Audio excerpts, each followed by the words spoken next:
Aujourd'hui, on va commencer avec le cours de génome sur les bases nucléiques, la réplication, transcription et traduction.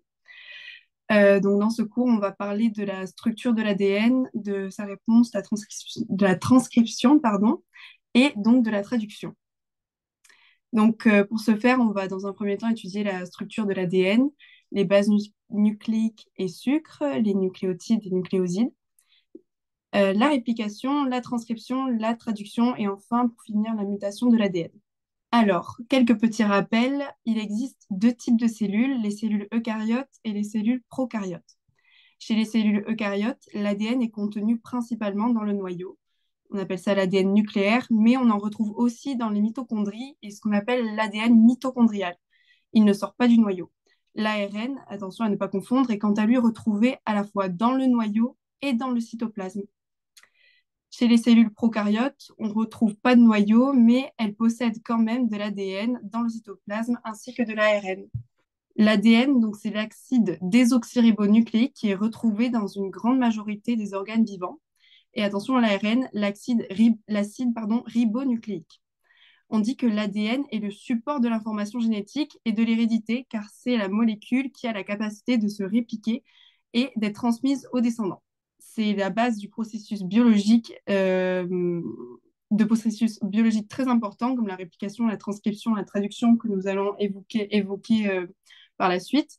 Et c'est à partir de l'ADN que la cellule va produire tout ce dont elle a besoin, notamment des protéines et des enzymes. Donc alors, l'ADN, il contient 4 bases azotées, A, T, C et G. A pour adénine, T pour thymine, C pour cytosine et G pour guanine. Les bases A et G sont dites puriques et les bases T et C sont dites pyrimidiques. Les bases sont complémentaires entre elles et A se met avec T et C avec G. Entre deux bases complémentaires, on observe des liaisons hydrogènes. Entre A et T, il y a 2 liaisons hydrogènes et entre C et G, il y a 3 liaisons.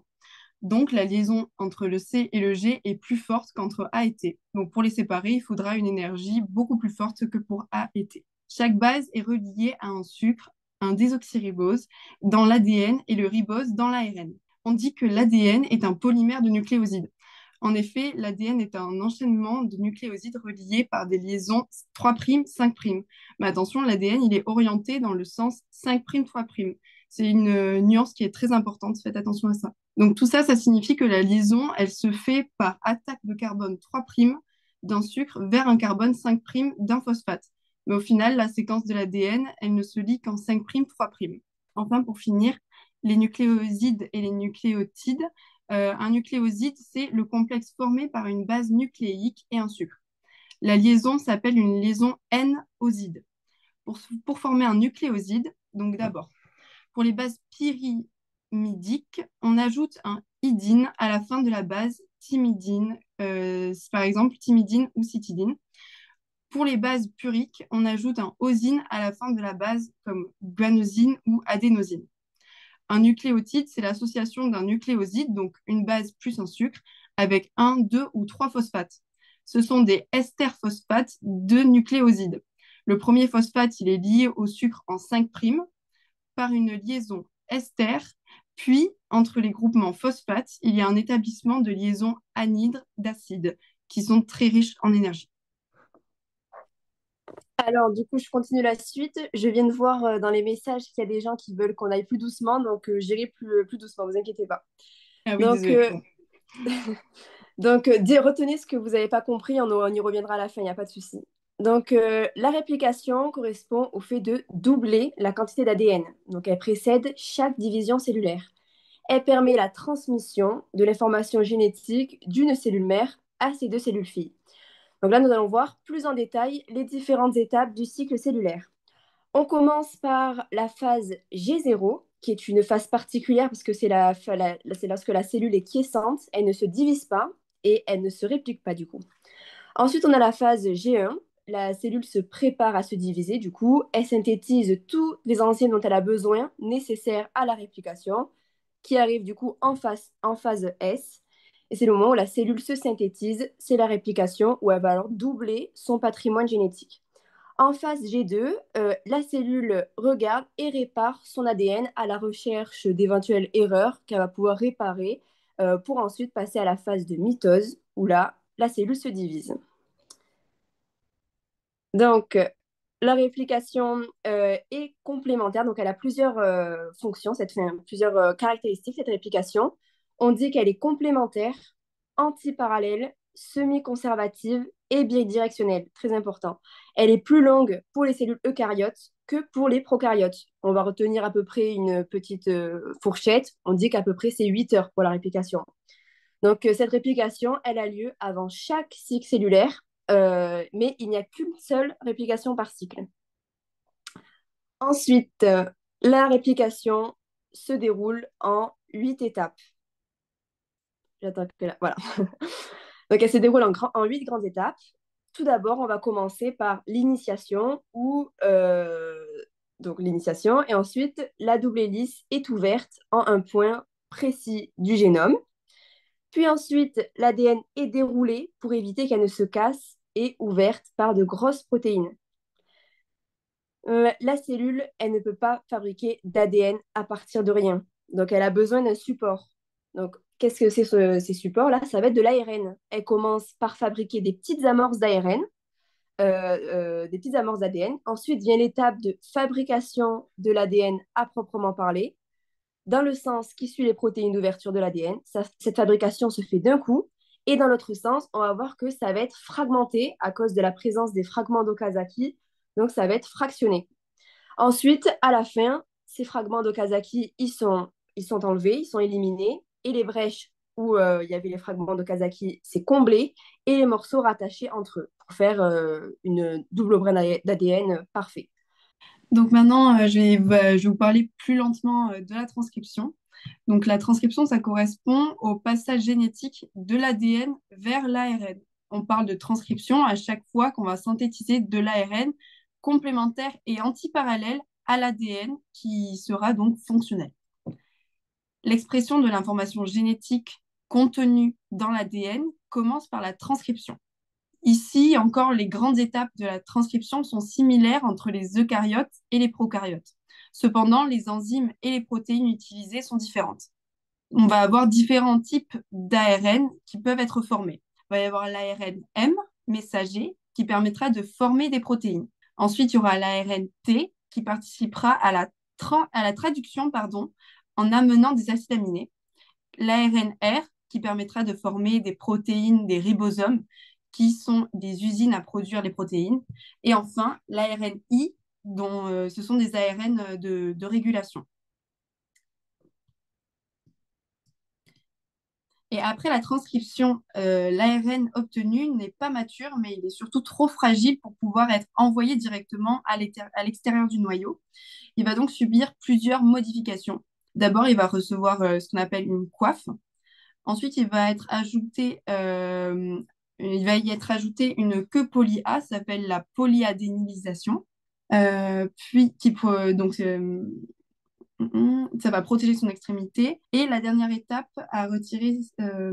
consiste à retirer certaines parties de l'ARN qui ne participeront pas à la formation de protéines, comme des introns. Cette dernière étape est appelée l'épissage. Donc ensuite, après la transcription, on a la traduction. Donc ça correspond à la biosynthèse des protéines à partir de l'ARN messager. Donc l'ARN messager, il va être lu et il va permettre de synthétiser des protéines. Donc en fait, on va avoir un passage entre le langage en base à un langage qui passe en acide aminé. La protéine est formée de plusieurs peptides. La synthèse des peptides permet le passage de l'information génétique de l'ARN messager vers les protéines. La traduction nécessite des étapes préliminaires, notamment l'activation des acides aminés. Pour ce mécanisme, il existe 3 étapes différentes, initiation, élongation et terminaison. Et ces étapes, en gros, elles vont toujours s'enchaîner jusqu'à ce que la protéine soit finalement formée, synthétisée dans sa totalité. La protéine, attention, elle n'est pas fonctionnelle directement après la traduction, donc il y aura certaines modifications qui vont faire que ensuite la protéine sera fonctionnelle et pourra être envoyée dans les endroits où elle est destinée. Il faut savoir que donc, chez les eucaryotes, la transcription a lieu dans le noyau et la traduction dans le cytosol. Ce n'est pas le cas pour les prokaryotes, qui bien sûr n'ont pas de noyau. Donc tous les deux, donc transcription et traduction, ont lieu dans le cytosol et sont couplés. Il existe plusieurs remaniements. On compte les remaniements co-traductionnels, qui, comme le nom l'indique, ont lieu en même temps que la traduction. Et ensuite, des remaniements post-traductionnels. Donc là, ne vous compliquez pas la vie, hein, c'est dit dans le nom, ça veut dire après la traduction. Le code génétique, c'est ce qui fait la correspondance entre les bases nucléiques et les acides aminés. C'est une séquence de trois bases, donc trois bases fait un codon. Et un codon correspond à un acide aminé.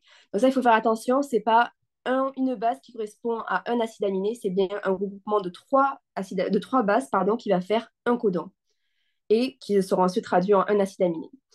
Donc, le code génétique, il a trois particularités. Tout d'abord, on dit de lui qu'il est non chevauchant, c'est-à-dire que un codon participe au code d'un seul acide aminé. On dit qu'il est sans ponctuation, car toutes les bases sont lues. Et enfin, on dit qu'il est dégénéré, c'est-à-dire qu'un même acide aminé peut être codé par plusieurs codons. Dites-moi si vous ne comprenez pas, n'hésitez pas à poser des questions, je sais que c'est un peu compliqué cette partie. Donc, par ailleurs, il existe trois codons particuliers qui sont dits des codons stop.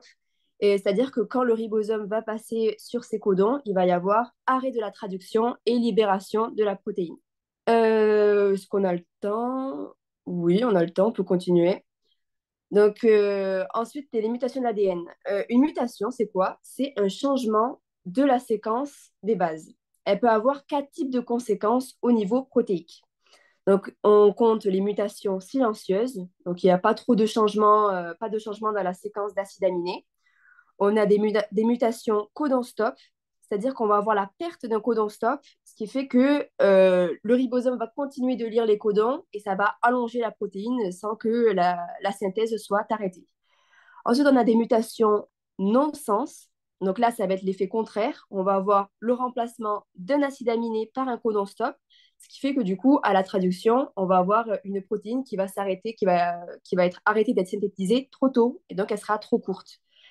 Et enfin, pour finir, une mutation faux sens, c'est-à-dire qu'on va avoir une substitution de deux acides aminés.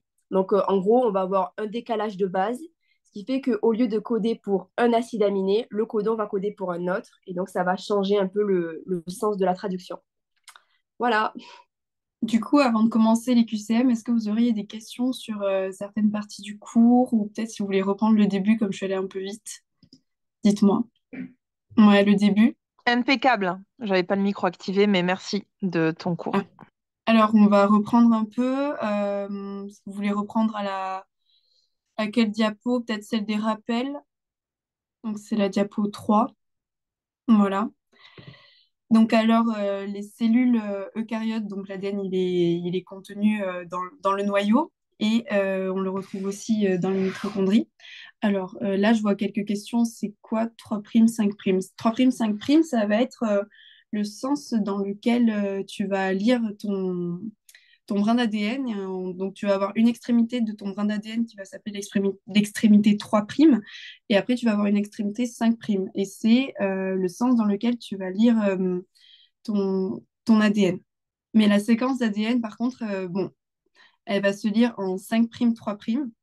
Et ce qui va se lire de 3' vers 5', ça va être la liaison qui va venir attaquer le carbone.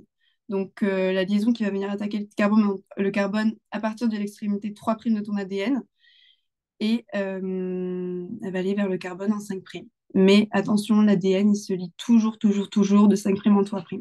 C'est très piégeur. Il peut vous faire des pièges au QCM là-dessus. Les nucléosides, bien sûr. Donc, c'est les nucléosides, c'est la diapo 7.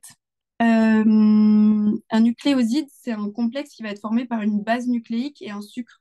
Donc, en fait, tu vas avoir donc une base nucléique, comme il y a sur la diapo, et un sucre, et ils vont former une liaison qui s'appelle la liaison N-oside. Chloé, tu as fini de répondre à la question? Oui, oui, oui.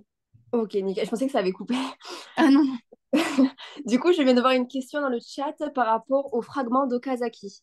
Donc ça fait référence du coup à la transcription. Donc du coup, j'avais dit que la transcription, elle a plusieurs caractéristiques, dont une qui est qu'elle est discontinue. Donc c'est-à-dire qu'on peut revenir à la diapo peut-être, Luan. Peut-être lui dire quelle C'est diapo. laquelle? Ouais. C'est... Attends, je suis en train de chercher justement. Euh, euh, euh, euh. Alors, c'est pas possible. Enfin, c'était quoi la question? Parce que j'ai un peu bugué, du coup, j'ai C'est les pas. fragments Ah d'Okazaki. oui, ok, d'accord, c'est bon. Mais je Là, trouve pas. c'est bon. C'est là, 11. Ok, nickel, merci. Du coup, comme j'avais dit, la réplication, j'avais dit transcription tout à l'heure, mais non, c'est bien réplication, pardon.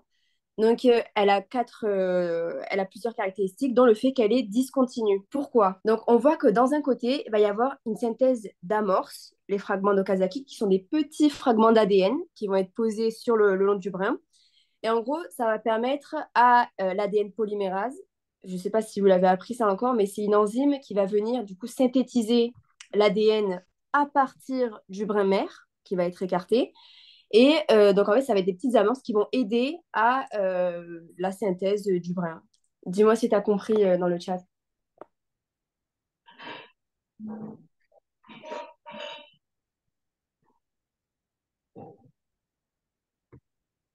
C'est juste, en fait, discontinu, c'est un peu compliqué parce que il y a un sens du brin. Donc, vous voyez le brin d'en bas, on voit que la protéine, enfin l'enzyme, elle va aller dans le bon sens pour la synthèse. Il ne va pas y avoir de problème. Donc, de 3' en 5' là. Mais le problème, c'est que dans l'autre brin, celui du haut, les amorces vont être posées d'une telle manière que du coup, elle va devoir faire des demi-tours à chaque fois. Elle va synthétiser un petit brin et hop là, elle va devoir revenir à l'extrémité. Mais c'est compliqué, il faudrait une animation pour que vous compreniez. Mais c'est juste ça, en fait. C'est rien de compliqué, c'est juste des petits morceaux d'ADN qui servent d'amorce pour compléter le brin. Ouais, c'est ça. Petites amorces, c'est égal petit bout d'ADN, c'est ça. C'est ce que vous voyez en bleu, là, sur le dessin. Les petites flèches bleues, c'est des amorces. Et les fragments d'Okazaki, juste leur particularité, c'est que, en gros, l'ADN polymérase va synthétiser en faisant des allers-retours. Alors que dans l'autre sens, ça va être continu.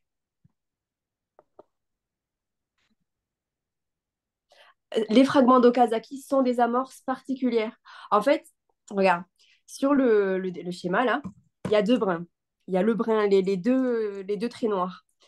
Il y a des amorces sur les deux brins, sauf sur le brin d'en haut, ces amorces, on va les appeler fragments d'Okazaki, parce que pour la synthèse du brin fils, il va y avoir des allers-retours. C'est juste parce que c'est dans le mauvais sens, en fait. Mais les amorces sont dans les deux côtés. Je ne sais pas si c'est clair. Leur nom compliqué, et c'est pas pour dire quelque chose de plus, hein. C'est vraiment juste une particularité, mais retenez juste que c'est des amorces et que ça va permettre du coup la synthèse du brin fils. Il y a alors, les points bleus. Hop.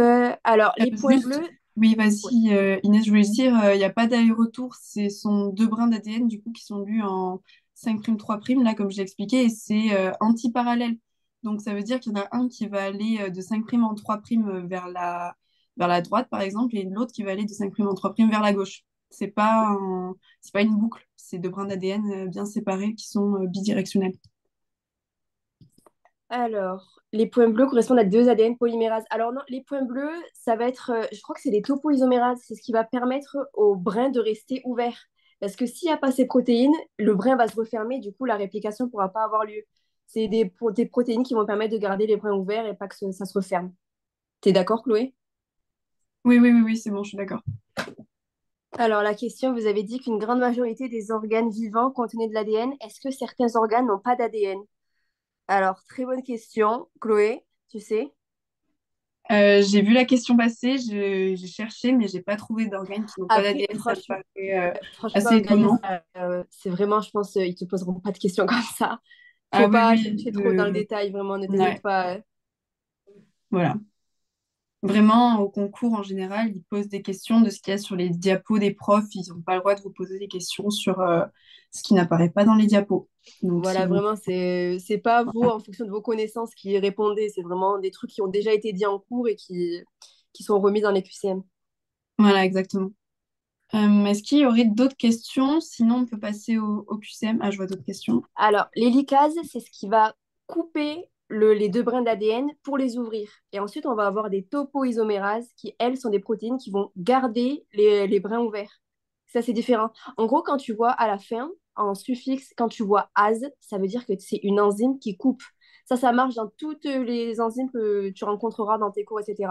Quand tu entends ase, ça veut dire que ça coupe. Donc, hélicase, ça va juste venir séparer les brins. Et ensuite, ectopoïsomérase pour venir maintenir les brins ouverts. Sinon, ça se referme. Et oui, j'ai vu une question qui demandait si vous aurez les diapos des profs. Oui, je crois que c'est au courant je crois que c'est mi-novembre, vous aurez les profs qui vont poster sur Moodle les différents cours qu'ils font et vous aurez donc tous les cours des profs, donc les diapos et les vidéos à disposition. Je pense qu'on Voilà, va donc pouvoir n'hésitez passer. pas. Oui, on peut passer au Oui, pardon. QCM. Allez, Allez. allons-y. Alors, du coup, QCM numéro 1, on va parler des bases. Donc, je vous lis les items et ensuite, on vous laisse 2 minutes pour réfléchir de votre côté et ensuite, on corrige ensemble. Ça vous va? Non, du coup. Ouais, la réponse. Donc, du coup, item A. Entre deux bases complémentaires, on observe deux liaisons hydrogènes pour A et T. Le item B. Entre deux bases complémentaires, on observe deux liaisons hydrogènes pour C et G. Item C. Chaque base est reliée à un sucre. Dans l'ADN, ce sucre est le désoxyribose. Item D. Chaque base est reliée à un sucre. Dans l'ARN, ce sucre est le désoxyribose. Et enfin, item E. Chaque base est reliée à un sucre. Dans l'ARN, ce sucre est le ribose. On vous laisse 2 minutes. Oui, il peut y avoir plusieurs réponses. Vous pouvez mettre vos réponses dans le chat hein, si vous voulez. Comme ça rend le truc un peu plus interactif. Ok, bon, je vois qu'il n'y a pas trop de réponses différentes. On va passer à la correction. Du coup, ça fait 2 minutes. Alors, mais du coup, c'était bien ACE. Donc, comment on fait pour la correction, Chloé? On switch entre les deux diapos? Ouais, mais on peut en lire chacun une. Et puis après, ben, là, vous voyez, enfin, vous avez le QCM corrigé. Donc, je pense, si vous avez des questions, si vous avez fait des erreurs et que vous voulez nous Ouais. poser des questions, vous pouvez envoyer un message. Mais si tout est bon pour tout le monde, Voilà. on peut passer au QCM suivant. Ouais, est-ce que vous voulez qu'on prenne chaque item un par un et qu'on explique pourquoi c'est vrai et pourquoi c'est faux ou on peut passer au suivant? N'hésitez pas à nous dire. Là, c'est vraiment une pré-rentrée pour que vous puissiez vraiment avoir tout compris lentement, mais sûrement, quoi. Donc, n'hésitez pas à poser des questions. Ok, Allez, ça marche. on Ben, va on reprendre. reprend. Alors, du coup, entre deux bases complémentaires, on observe deux liaisons hydrogènes pour A et T. Du coup, ben, ça, c'était vrai. Donc, après, ça, c'est du cours. Donc, c'est un peu du par cœur. Je pense que c'est pas le truc le plus compliqué à apprendre. Je pense donc vous retenez que pour A et T, c'est deux liaisons hydrogènes et pour C et G, c'est trois liaisons hydrogènes. Voilà, après, c'est peut-être la première fois pour certains que vous voyez les cours. Si vous n'avez pas tout bon, pas de panique, c'est pas grave. C'est du par cœur, comme l'a dit Inès. Donc, il n'y a pas de stress à avoir. Non, mais vraiment, ça, c'est des trucs que vous allez revoir à force, à force, à force, et ça va rentrer tout seul. Il faut pas se mettre la pression parce qu'on a eu un QCM faux alors qu'on est en pré-rentrée, quoi. Vous n'êtes même pas encore dedans. Donc, vraiment, c'est normal. Hein. Voilà, si j'ai vu que dans le chat, il y avait beaucoup de bonnes réponses, mais pas d'inquiétude. Si jamais vous avez fait une petite erreur, voilà, ça arrive et c'est le début, pas de souci. On est vraiment tous passés par là, vous inquiétez pas. Voilà. Donc ensuite, B, du coup, ça va de soi que vu que A est vrai et B est fausse. Pour C et G, c'est trois liaisons hydrogènes. Donc voilà, vous allez le retenir au fur et à mesure. Ensuite, Chloé, fais la C, si tu veux. Alors, chaque base est reliée à un sucre. Dans l'ADN, ce sucre est le désoxyribose. Ça, donc, c'est vrai. Chaque base est reliée à un sucre dans l'ARN, le sucre est le désoxyribose. Ça, c'est faux. On a dit que l'ADN, c'est le désoxyribose et la RN, c'est le ribose. OK? Et après, la E, chaque base est reliée à un sucre dans l'ARN, ce sucre est le ribose. Donc voilà, la E est juste. Voilà, ça, c'est pas compliqué, regardez. Juste dans le mot, vous avez la réponse ADN, du coup, le sucre, ce sera désoxyribose, et ARN, le sucre, ce sera le ribose. Franchement, ne vous cassez pas la tête avec ça, c'est tout simple. On peut passer au deuxième QCM peut-être, à propos de la réplication, si tout le monde est OK. OK, bah allez, c'est parti. Alors, je vous lis les items et on vous relaisse 2 minutes. Alors, à propos de la réplication, dans le cycle cellulaire, la réplication de l'ADN se fait après la division cellulaire et permet la transmission de l'information génétique d'une cellule mère à 2 cellules filles. B, lors de la réplication, la quantité d'ADN est multipliée par 4. C, la réplication de l'ADN se déroule pendant la phase S du cycle cellulaire. D, pendant la phase G1, chaque chromosome a une chromatide. Et E, pendant la phase G2, la phase G2, la cellule synthétise toutes les enzymes nécessaires à la réplication. On vous laisse 2 minutes. Bon, ça fait 1 minute 30. On peut peut-être passer à la Ouais, correction on si vous avez va fini. Je vois qu'il y a corriger. assez de réponses. Ouais. Alors, du coup. Donc, les réponses étaient C et D. On passe item par item parce que j'ai vu qu'il y avait quelqu'un qui n'avait pas mis les mêmes choses que les autres. Mm. Donc, je veux bien qu'on fasse item par item. Comme ça, tout le monde Allez, comprend bien. allez, on y va. Alors, du coup, dans le cycle cellulaire, la réplication de l'ADN se fait après la division cellulaire et permet la transmission de l'information génétique d'une cellule mère à 2 cellules filles. Alors là, l'item est assez long, il faut faire attention, parce que du coup, ils peuvent vous avoir sur un petit mot comme ça, alors que sinon le sens général est bon. Donc là, l'erreur est dans le fait que on dit la réplication de l'ADN se fait après la division cellulaire. C'est faux du coup. La réplication, elle doit se faire avant la division pour que la cellule ait assez de matériel génétique pour pouvoir se diviser et que les 2 cellules filles aient la même quantité d'ADN. Donc ça, c'était faux. Donc ensuite, la B, lors de la réplication, la quantité d'ADN est multipliée par 4. Donc non, réplication, vous dites, c'est juste ça se dédouble, quoi. C'est vraiment multiplié juste par 2 pour que ensuite il y ait les 2 cellules filles et qu'elles aient la même quantité d'ADN. C'est par 4, c'est faux. Ensuite, dites-moi si vous avez des questions. Peut-être que je vais trop vite. N'hésitez pas à me dire. Item C, la réplication de l'ADN se déroule pendant la phase S du cycle cellulaire. Alors ça, c'est vrai. Donc, moi, il y a mes mémotechniques très simples. Phase S, S, ça veut dire synthèse. Donc, pendant la phase S, vous synthétisez de l'ADN, vous multipliez la quantité par 2, c'est la réplication. Donc, la C, c'était vrai. Ensuite, item D, pendant la phase G1, chaque chromosome a une chromatide. Alors là, si vous voulez, on peut revenir sur la définition de une chromatide. Qu'est-ce que c'est? Une chromatide, en gros, c'est un chromosome simple, c'est-à-dire un chromosome qui n'avait pas passé encore par la réplication. Donc un chromosome, on a eu l'habitude de vous le représenter, vous savez, avec une sorte de croix là, un brin, enfin 2 brins, avec reliés par le centromère. Donc là, ce qui se passe, ça c'est ce qui se passe, c'est l'apparence que les chromosomes ont après la réplication, une fois que le brin s'est dédoublé. Donc, en phase G1, c'est bien une chromatide parce qu'on n'est pas encore passé par la réplication. Si vous voulez, je vous rappelle les étapes. Donc, on a G0, ensuite G1, et ensuite S, et après G2. Donc, G1 est avant la réplication, donc c'est bien un chromosome simple. Et enfin, pendant la phase G2, la cellule synthétise toutes les enzymes nécessaires à la réplication. Alors, est-ce qu'on peut revoir la correction, s'il te plaît? Ok, donc c'est pendant la phase G1. C'est la phase G1 où la phase G1, c'est là où il y a la synthèse de tous les enzymes nécessaires à la réplication. C'est là où du coup la cellule se prépare en quelque sorte avant la réplication. Et à ne pas confondre avec la phase G2 où là, c'est là que la cellule va vérifier la quantité d'ADN, vérifier que la réplication s'est bien déroulée.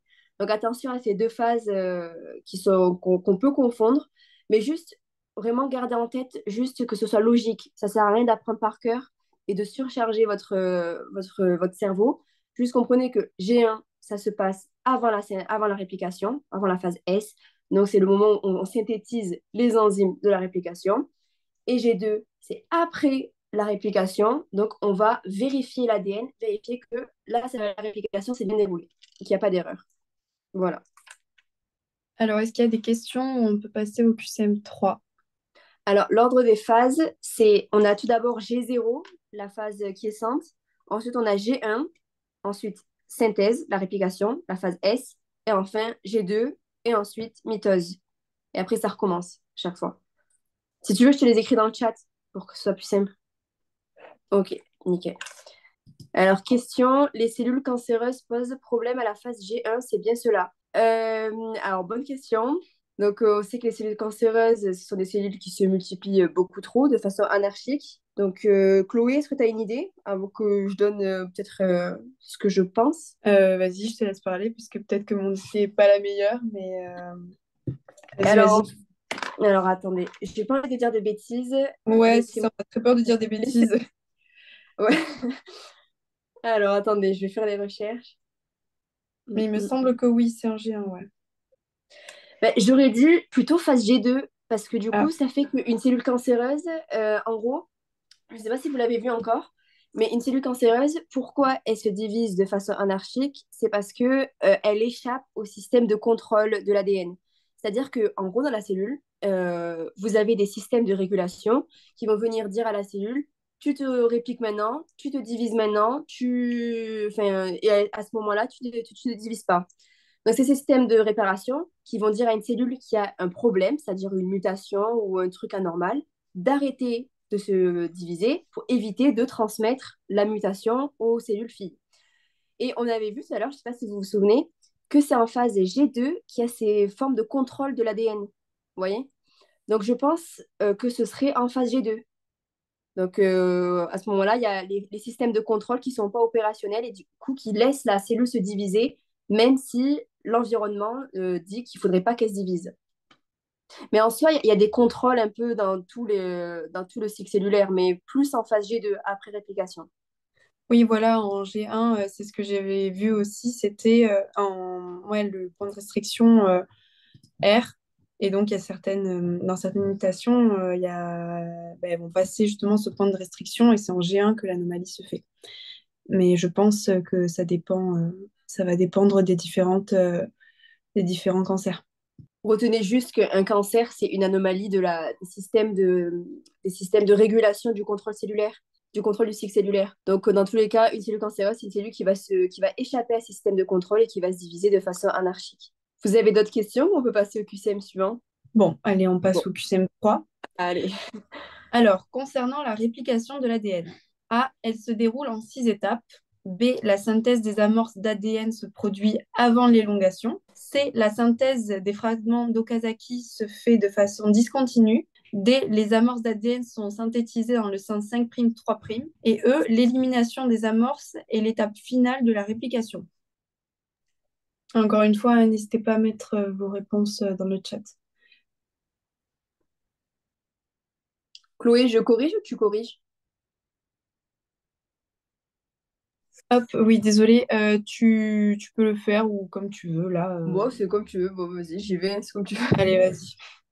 Alors, du coup, les réponses étaient C et D. Donc, on va reprendre item par item. Donc, le premier item, la réplication se déroule en 6 étapes. Non, c'est 8 étapes. Donc, il y a toutes les étapes détaillées dans le diapo, mais ça commence par initiation, etc., jusqu'à la ligature des deux brins pour faire un double brin tout parfait, tout comme le brin parental. Ensuite, item B, la synthèse des amorces d'ADN se produit avant l'élongation. Donc ça, c'était faux. Attention, les amorces sont pas des amorces d'ADN, ce sont des amorces d'ARN. Attention, ça c'est un piège fréquent. Dites dans le chat si vous avez des questions. Ensuite, item C, la synthèse des fragments d'Okazaki se fait de façon discontinue. Ça, c'était vrai. Donc, comme j'avais dit, donc, la réplication, elle a plusieurs caractéristiques, encore une fois, et dont une qui était le fait qu'elle a été discontinue. Les amorces sont synthétisées dans le sens 5', 3'. C'est vrai. Et enfin, item E, la dernière étape, pardon, l'élimination des amorces et l'étape finale de la réplication. Alors ça, c'est faux. Dans les 8 étapes, ça fait partie, donc l'élimination des amorces, c'est l'avant-dernière étape. Non, pas l'avant-dernière, mais c'est pas la dernière étape. Pourquoi? La dernière étape, c'est, en gros, vous avez les deux brins qui sont répliqués, du coup, et ça va être le fait de les lier entre eux pour pouvoir faire un ADN double brin qui ressemble parfaitement au brin parental. Donc, parce que le but, c'est la réplication de l'ADN. donc d'en faire deux différents. Deux, pareil. Enfin, deux différents, mais avec la même séquence. Je sais pas si c'est clair. Alors, je comprends pas pourquoi on a des amorces d'ARN alors qu'on parle de la réplication d'ADN. En fait, ce sont des amorces d'ARN qui vont permettre ensuite de synthétiser le reste du brin par complémentarité de base.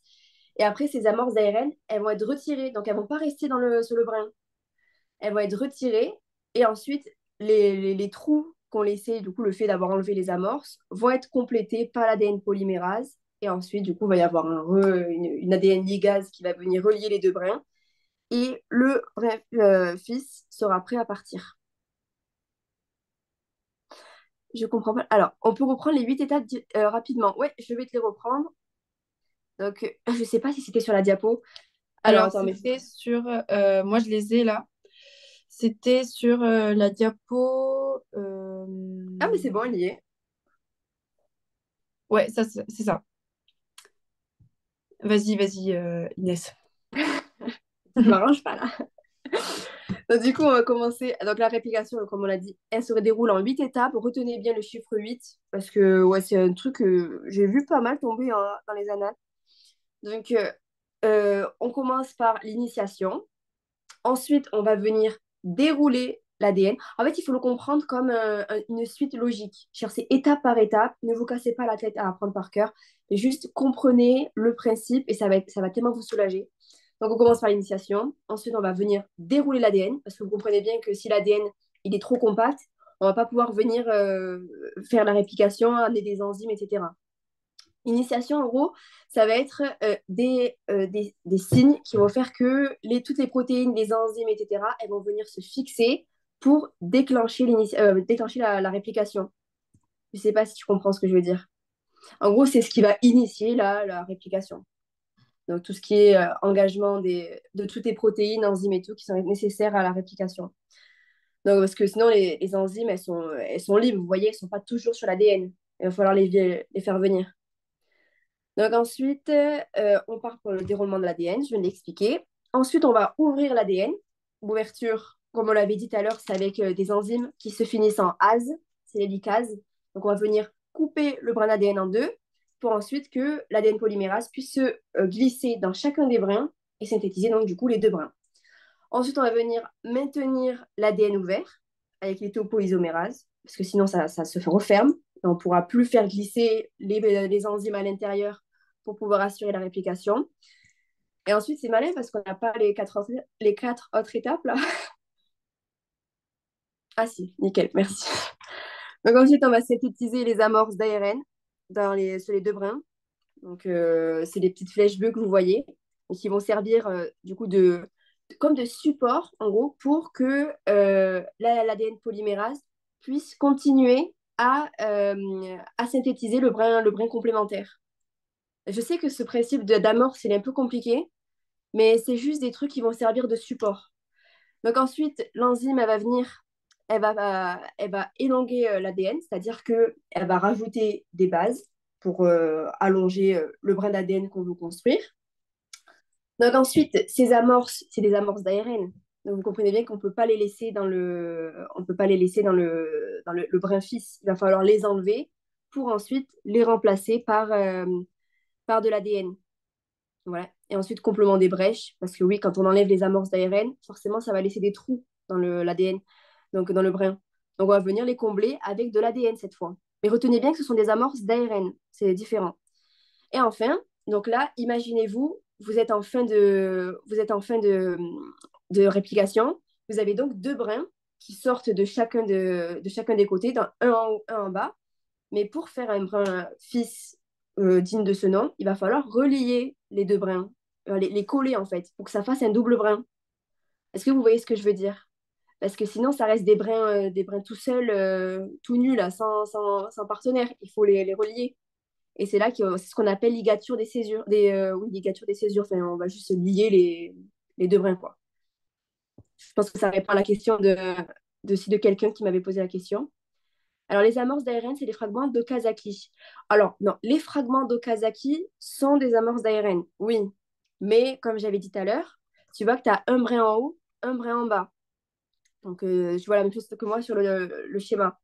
Ce qu'on voit en bas, ça va être des amorces normales, des amorces ARN normales. Les fragments d'Okazaki, elles vont juste se mettre sur le brin discontinu. Retiens bien ça, ne cherche pas plus compliqué. Les fragments d'Okazaki, c'est sur le brin discontinu. Les amorces d'ARN, c'est sur l'autre brin. Mais tous les deux sont des amorces d'ARN. Tu vois ce que je veux te dire? Dis-moi si tu veux que je t'explique mieux, parce que je sais que c'est un peu. Peut-être je parle un peu vite. Et du coup, iPad, est-ce que tu as compris la dernière étape de la réplication? C'est bon? Ok, nickel. Donc, on peut passer au QCM suivant, je pense, s'il n'y a pas d'autres questions. C'était le QCM4. Ouais, mais du coup, je pense vaut mieux passer au 5 de manière à ce qu'on puisse QCM. faire un peu la transcription et le reste. Ok, très bien. Bon, du coup, on vous laisse faire, on vous laisse 2 minutes. Du coup, je pense que c'est bon, on peut corriger. Oui, tu peux y aller, Chloé. Ouais, bon, allez. Alors, les réponses, c'était B et D. Voilà. Alors, on va les corriger point par point parce que j'ai vu qu'il y avait des réponses assez différentes. Donc, premier item, l'ADN obtenu après la transcription n'est pas mature et doit subir plusieurs modifications. Ça, c'est faux. Donc, l'ADN obtenu après la transcription n'est pas mature et doit subir plusieurs modifications. C'est l'ARN qui est obtenu après transcription. Sinon, le reste est juste. Donc, en gros, euh, c'est pas l'ADN, mais c'est bien l'ARN. Donc là, le piège était dans la lettre, la lettre du milieu. Ensuite, ces modifications comportent un retrait des introns et de certains exons. Ça, c'était vrai.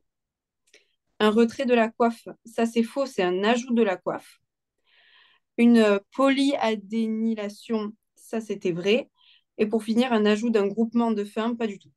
Pas du tout, du tout, du tout. Ça n'a rien à voir. Une coiffe, c'est ce qui va venir au bout de ton brin et il va venir le protéger. C'est un petit peu comme une protection. Alors, qu'est-ce qu'il faut entendre par ajout d'un groupement de fin? Un groupement de fin, ça va être par exemple ajouter une fonction, ajouter un groupement, une molécule, enfin quelque chose à la fin. C'est un groupement de fin, c'est y ajouter quelque chose à ton brin qui est autre que ce que tu as appris dans ton... Je l'ai plus en tête, mais d'autres choses que tu as appris dans ton diapo. Ça, je pense qu'en gros, groupement de faits, je pense qu'il faut référence à la traduction, les Ah oui, ok. modifications post-traductionnelles. Donc, c'est pas la même chose. Attention. En post-traduction, donc c'est-à-dire que quand vous avez la protéine, il va y avoir des ajouts de groupements de faits, genre des groupements OH, des groupements phosphate, etc. Mais c'est pas, il n'y a pas d'ajout de coiffe, polyadénylation comme lors de la transcription. Chloé, tu réponds aux questions du groupe ou j'y vais? Oui, oui, j'étais en train Ah ouais, de vas-y, les lire. pas de souci. Non, la queue poly A, c'est pas un groupement de fin du coup. Durant l'épissage, pourquoi on élimine des introns et des exons et pas que des introns? Alors, ça, Inès, je sais pas si tu veux y répondre. Ouais, en gros, Vas-y. quand tu fais ta transcription, du coup, tu as un ARN messager, mais je ne sais pas si on vous l'a déjà dit, mais en gros, on peut obtenir plusieurs protéines à partir d'un même gène. C'est-à-dire qu'un même gène peut coder pour plusieurs protéines. Parce que ça, je sais pas, on ne vous l'a pas rappelé, mais une protéine, ça vient de quoi? Un ARN messager, ça vient de quoi? Ça vient d'un gène à la base. C'est l'expression d'un gène. Donc, en gros, ça va être l'épissage alternatif, comme j'ai vu dans les réponses. Très bien. Donc, en gros, les introns sont tous à supprimer. Ça, intron, ça vous fait penser à intrus. Donc, ça, faut virer. Mais les exons donc ça va être des séquences codantes de cet ARN messager. On va en pouvoir en enlever certains pour en fait avoir une séquence particulière pour former une protéine en particulier. Vous voyez? Donc, en fonction, on va garder, je sais pas moi, 3 exons, ça va faire une protéine. Et du coup, on enlève certains exons et qui ne seront pas utiles pour la protéine qu'on veut. On peut aussi garder donc 5 exons. Et donc là, dans ce cas-là, ça fera une protéine différente. Donc ouais, les exons, ils ne sont pas forcément gardés. On peut les enlever. À contrario, les introns sont tous enlevés. Comme je vous ai dit, intron, intrus. Dites-moi si c'est clair. Vous avez des exemples? Alors, c'est la suppression de certains exos qui fait qu'il y a différentes profs. certains exemples. Oui, c'est ça. Non, non, non, attention. Non, il faut pas tout mélanger. En gros, je t'ai dit que un gène peut produire plusieurs protéines. Mais en gros, le fait qu'il y ait plusieurs protéines, c'est du fait qu'il y a plusieurs gènes aussi, tu vois. Donc, en gros, ça dépend juste des conditions environnementales qui vont influer sur la manière dont s'exprime le gène et donc sur la manière, enfin, sur les protéines qui vont être produites à partir du gène. Mais donc, tu peux avoir donc, plusieurs protéines de par l'épissage alternatif, comme je t'ai dit, donc à partir d'un même gène, mais surtout, en majorité, parce qu'il y a surtout plusieurs gènes. Il y en a 20 000 à peu près des gènes codants pour des protéines. Donc, c'est pour ça qu'il y a autant de protéines différentes. Vous avez des exemples pour des modifications où l'on peut supprimer des exons. Je n'ai pas compris ta question, Laura. Donc, s'il n'y a pas d'autres questions, on peut passer au QCM suivant, peut-être. Bah là, je pense qu'il va falloir laisser la main Ah au cours oui, d'après. ah oui, c'est l'heure, c'est l'heure, c'est l'heure. Ouais. Ouais, mais du coup, alors il reste pas mal de QCM là-dessus et en plus, il y a un autre TD. Donc tout ça, normalement, ce sera disponible plus tard. Du coup, vous pourrez vous entraîner sur les QCM restants. Ouais, n'hésitez surtout pas à nous envoyer un message si jamais vous avez besoin d'aide. Donc, soit sur le forum du tutorat, ou alors, Chloé, on peut mettre nos adresses mail ou un truc comme ça, non? Bah, après, il y a le Ouais, voilà, on Discord. va vous mettre. Oui, voilà, il y a le Discord et puis voilà, on vous met nos adresses et n'hésitez pas à nous envoyer des questions si vous en avez. Voilà, voilà. Bon, ben merci beaucoup. Au revoir tout le monde. Bon courage. Oui, bon courage, allez, ça va aller. Ouais.